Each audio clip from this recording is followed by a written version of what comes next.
Motor mashinasini olib qolganmiz. Bu mashina ponni full variantda ishlatib beramiz. Elektr oborotlarni qilib beramiz. Benzin nasosiga to'kib bormayapti, bu yoqda erib ketgan simlar, tablolar yonmayapti bu yerda, orqa faralari ishlamayapti.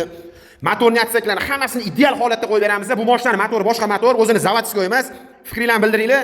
Qanaqa motor turibdi, kommentariyga yozinglar. Yechib oling. Ichlarni hammasini sochib, pechka radiatoringizni ochdik aka. Kranlaringizni hammasini bittama-bittani arralab kesib olamiz. Bor, ichlari zanglab tamom bo'lib ketgan. Sizga kran qo'yamiz hozir. Kranchnikni olib keltirdim. Hozir o'zini radiatorni ko'ramiz. Yaxshi bo'lsa o'zi qoladi, bo'lmasa yangi qo'yamiz. Yangi radiatorni olib keltirib qo'yganman, mana turibdi mana.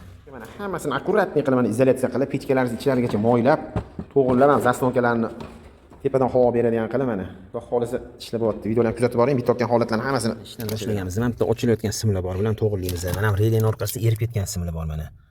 Qizib, bilan to'g'irlaymiz.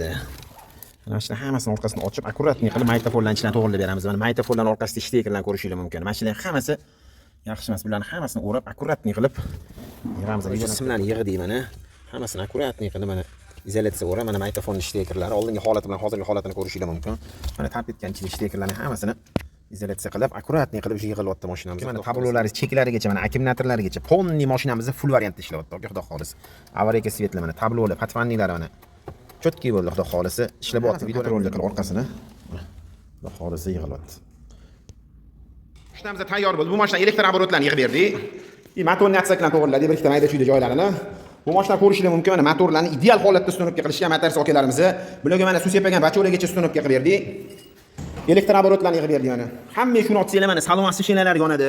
Tabloni olsanglar mana tablolar ishlaydi bu mashinada. 13-chi Jigulida tablolar ishlamaydi. Sizlarga shunaqa xizmat bo'lsa, bemalol aloqaga chiqaveringlar. Maytafonlargacha mana ishlaydi. Hamma narsasini ishlaydigan qilib qo'ydi. Ruchnoylargacha, perekutorlargacha ishlayapti. Mana mashinamizda suv sepaganlargacha mana hamma narsasi ponni full variantda ishlayapti mashinamizda. Buni ko'rsatib o'tamiz orqa taraflarni mana. Orqa zadniy fara, tumankalarigacha, tormoz, qatfannilarga, avariyalarga ishlayapti. Eng ishgalar joy har doim mana numerasi shinalarigacha o'nyapti. 13-chi mashinada numerasi shinalari ishlamaydi.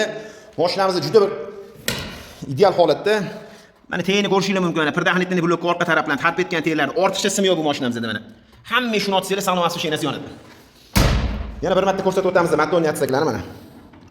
Ketganni alishtirib to'g'irlab, zavod holatida qilib qo'ydik. Mana sizlarga shunaqa xizmatlar kerak bo'lsa, mana bemalol murojaat qilasizlar. O'kana qo'yib berishadi motorlarni, xudo xolisa akkuratni qilib.